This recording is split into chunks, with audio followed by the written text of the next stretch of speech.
Lakini kwenye malaria kali anatapika kila kitu, chochote kile anachokiweka tumboni yeye lazima atakitapika. Ukiona dalili hizo ujue ni malaria kali. Lakini pia ikiwa ni kwa mtoto, huyu mtoto atakuwa anashindwa kunywa au kunyonya. Utaona ananyong'onyea kabisa mpaka anashindwa kunywa au kunyonya. Lakini kuna wengine wanapata manjano. Wangapi wanafahamu manjano? Kwa kitaalamu inaitwa jaundice, si ndio? Unakuta kwenye macho au kwenye mikono mtu anabadilika rangi kabisa, inakuwa ya njano. Hiyo pia ni malaria inasababisha hivyo, kwa sababu zile seli zinapokuwa zinapasuka kwa wingi zinatengeneza kitu kinaitwa bilirubin. Kwa hiyo ndio ile rangi inakuwa inatokea. Lakini pia huyu mtu mwenye malaria kali anapata upungufu wa damu, si ndio?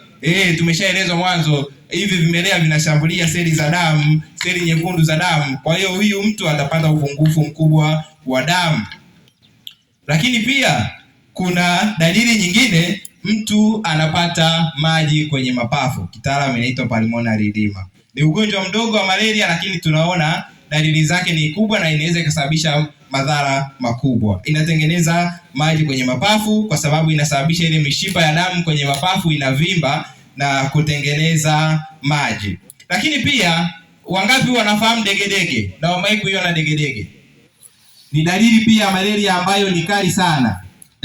Mtu anakuwa anatetemeka mwili. Kwa kitaalamu inaitwa convulsion. Na wenyewe pia ni dalili ya ugonjwa wa malaria kali. Lakini pia mwingine anaweza kuja amepoteza fahamu kabisa na hajitambui. Sawa ndugu zangu, hiyo pia ni malaria. Ukiona hivyo usifikiri ni mambo mengine. Malaria pia inaweza kusababisha hivyo. Lakini malaria inaweza kushambulia ubongo. Sawa Malaria inaweza kushambulia ubongo. Itakaposhambulia ubongo, huyu mtu akapata maambukizi kwenye ubongo, ndio unaona anaanza kuchanganyikiwa au anaongea vitu ambavyo havipo. Sawa Anapata confusion. Sawa ndugu zangu? Sasa hizo zote tulizoziona ndizo dalili za malaria. Utakapoziona hizo, wewe uliyeko hapa au ukitoka hapa ukaenda kule nyumbani, utakapomuona ndugu yako, mdogo wako, baba, mama ana dalili kama hizi, usimshauri tu akanunue dawa. Mwambie hii inawezekana ikawa ni dalili za ugonjwa wa nini? Wa malaria. Kwa hiyo tunamshauri aende wapi?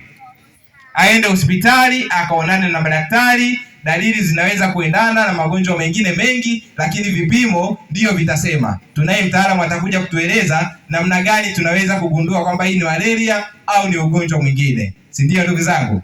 Tumeelewana vizuri? Basi mbarikiwe sana. Asante.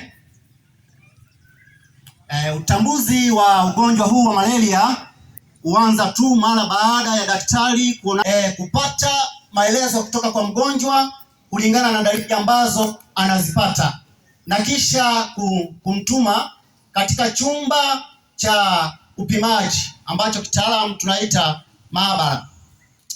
Lakini vifuatavyo ni vipimo vya maabara ambavyo vikitumiwa au vinapotumiwa vinaweza kuonesha tatizo hili la ugonjwa wa malaria kwa mwanga husika au kwa mtu husika.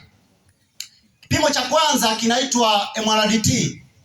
Hii MRDT tunaita ni Malaria Rapid Diagnostic Test. Kipimo hiki kimetengenezwa kulingana na antigeni alizonazo binadamu ndani ya mwili wake au katika damu.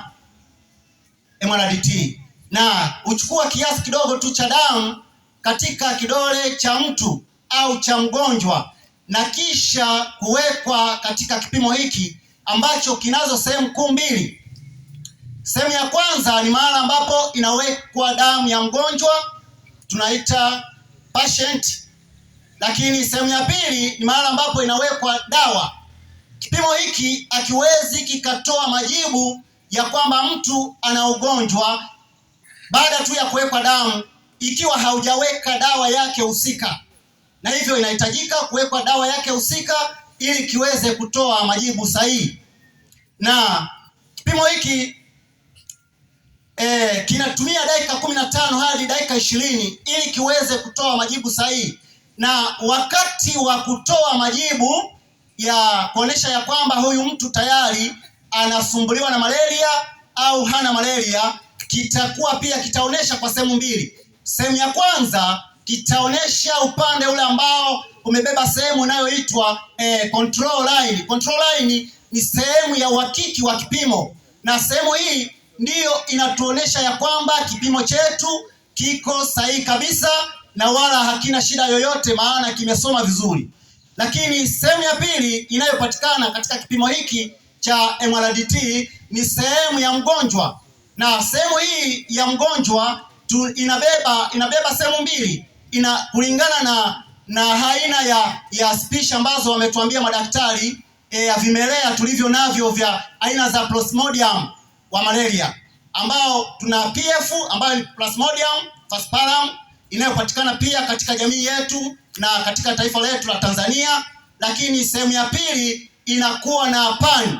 Hii pani inabeba vimelea mchanganyiko vya Plasmodium, ambapo tunakuwa na Plasmodium malariae, vivax na oval. Hizi zote zinakuwa sehemu hizo, na sehemu ya mgonjwa usoma tu kwa muda huu ambao nimeusema wa dakika 15 hadi 20, ambapo tunapochukua ile damu na kuiweka katika kipimo kile, tunachukua sehemu ya sumu ya vimelea vya Plasmodium alionao, ambao wako katika sehemu ya damu ya mtu mwenyewe. Lakini pia wakati mwingine tunabeba enzymes ambazo ziko kwenye damu ya mtu. Kwa hiyo kipimo hiki kikisoma mistari, kikisoma ili tuweze kutambua kwamba ana malaria, kinaweza kikachora mistari 2 hadi 3. Maana yake ya kwamba kama mtu ana vimelea ambavyo ni vya Plasmodium ya hapa kwetu, yani falciparum, kitasoma mstari kwenye control, mstari wa uhakiki, pamoja na mstari katika sehemu hiyo ya vimelea vya Plasmodium. Na sehemu nyingine pia kitasoma ikiwa ana mchanganyiko, kitakuwa na mistari yote 3. Lakini kipimo cha pili ambacho tunakitumia katika utambuzi wa malaria tunaita BS. BS hii ni blood slide. Hii ni kiwango kidogo cha damu kama microlita 10 za damu ambazo zinachukuliwa katika kidole cha mtu, cha mgonjwa, na kisha kuwekwa katika gilasi ndogo tunaita slide, na kisha wekwa pale, kinatengenezwa katika mfumo wa aina 2.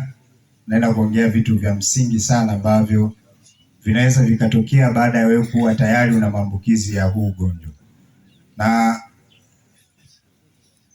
tuliambiwa kwamba kuna malaria ambayo sio kali, lakini kuna malaria kali. Kwa ukipata malaria ambayo sio kali, cha kwanza kabisa, kama hujapata dawa yoyote, kitakachokupata ni malaria kali. Na hii malaria kali, kama mlikuwa mnamsikiliza mzungumzaji aliyekuwa anaongelea kuhusiana na dalili, alisema baadhi ya vitu, na hivyo vitu ambavyo vinaweza vikatokea ndivyo hivi ambavyo tunasema madhara ya kuwa na huu ugonjwa. Cha kwanza, mtu anakuwa na degedege ambayo ni kwa kitaalamu wanaita conversion, kwa sababu kutakuwa na mwingiliano wa hawa wadudu wanaingia hadi kwenye ubongo. Kwa hiyo inaweza kupelekea mtu akapata degedege. Lakini anaweza akawa na kiwango kidogo cha sukari mwilini kwenye damu yake. Ndani ya damu kunakuwa na kiwango kidogo cha sukari ambayo tunaita hypoglycemia.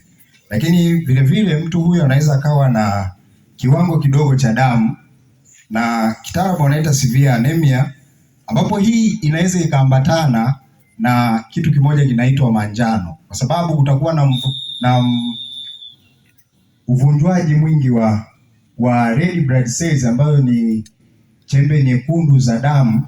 Kwa hiyo anaweza akapresent na manjano. Lakini kitu pekee ambacho kinaweza kikapelekea mtu akafa, cha msingi ni maji kujaa kwenye mapafu. Kama mlimsikia anasema, aliyekuwa anazungumzia dalili, akasema kuna kitu kinaitwa pulmonary edema, na hiki ndio kinaweza kikampelekea mtu akafa, kwa sababu anaweza akashindwa kupumua, lakini vile vile na mwili ukakosa oksijeni na kupelekea kufa. Lakini tukienda kwenye njia za kujikinga na huu ugonjwa, tunafanya kujikinga ili tu kuzuia ule mwingiliano kati ya vimelea pamoja na binadamu.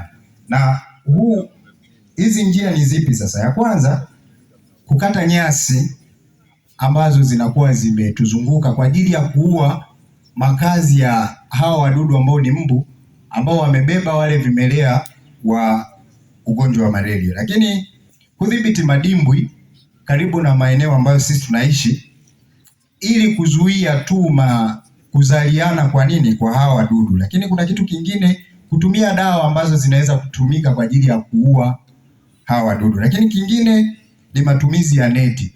Tukitumia neti, kama tumeshindwa kuzuia hawa wadudu wasizaliwe, basi tunaweza tukatumia neti kwa ajili ya kuzuia hawa wadudu wasituingilie sisi, yani wasitupate. Lakini kitu kingine, epuka kuwa unajifunika nguo muda wa jioni, kwa sababu muda wa jioni ndio mbu huwa wanasumbua. Funika maeneo ambapo mbu anaweza akafika haraka na kukung'ata wewe na kukusababishia wadudu. Nashukuru kwa kunisikiliza.